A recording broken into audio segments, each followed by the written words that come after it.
July August হত্যাকাণ্ডের ঘটনায় এখন পর্যন্ত 15টি অভিযোগ জমা পড়েছে আন্তর্জাতিক অপরাধ ট্রাইব্যুনালে।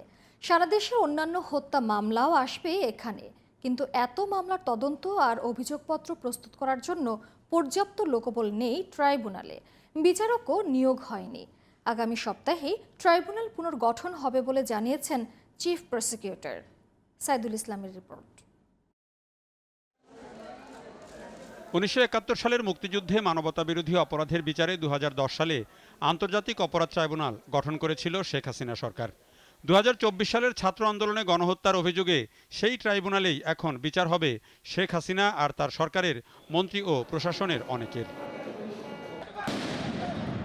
এখন পর্যন্ত শেখ হাসিনা এবং তার সরকারের প্রশাসন ও রাজনৈতিক মিত্রদের বিরুদ্ধে ট্রাইব্যুনালে 15টি অভিযোগ জমা পড়েছে। সারা দেশে শেখ হাসিনার বিরুদ্ধে আরও যে 120টির বেশি মামলা হয়েছে, তদন্ত শেষে সেগুলোও আসবে অপরাধ ট্রাইব্যুনালে। কিন্তু এখন ট্রাইব্যুনালের কোনো বিচারক নেই, এত মামলার তদন্ত করার মতো জনশক্তিও নেই প্রসিকিউশন বা তদন্ত টিমে। ফলে মামলাগুলোতে কবে নাগাদ বিচার শুরু হবে তা নির্দিষ্ট করে বলতে পারছে না প্রসিকিউশন টিম। তদন্ত সংস্থার প্রাক্তন যারা ছিলেন তাদের মধ্যে 6 জন মাত্র তদন্তকারী কর্মকর্তা এখন ফাংশন করছেন। অনেক বেশি তদন্তকারী কর্মকর্তা দরকার। প্রসিকিউশনে অন্তত 20 থেকে 25 জন প্রসিকিউটর দরকার।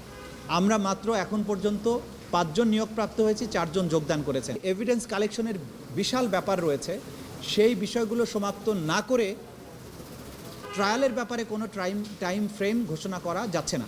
ট্রাইব্যুনাল পুনর্গঠিত না হলে আদালতের কাছ থেকে অনেকগুলো নেসেসারি আদেশ আমরা নিতে পারছি না। আদালতের আদেশ ছাড়া অনেকগুলো কাজ বন্ধ হয়ে আছে।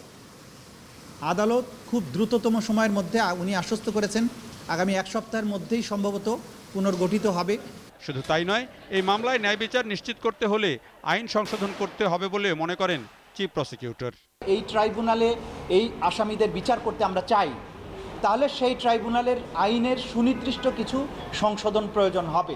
আমরা চাই না যে এত বড় অপরাধ এবং গণহত্যা এগুলো করার পরে প্রশ্নবিদ্ধ বিচারের পরে মানুষ আবার বলুক যে এদেরকে অন্যায়ভাবে সাজা দেওয়া হয়েছে। তবে লোকবল নিয়োগ ও ট্রাইব্যুনাল পুনর্গঠনের কাজটি শিগগিরই শুরু হবে বলে আশা করছে প্রসিকিউশন টিম।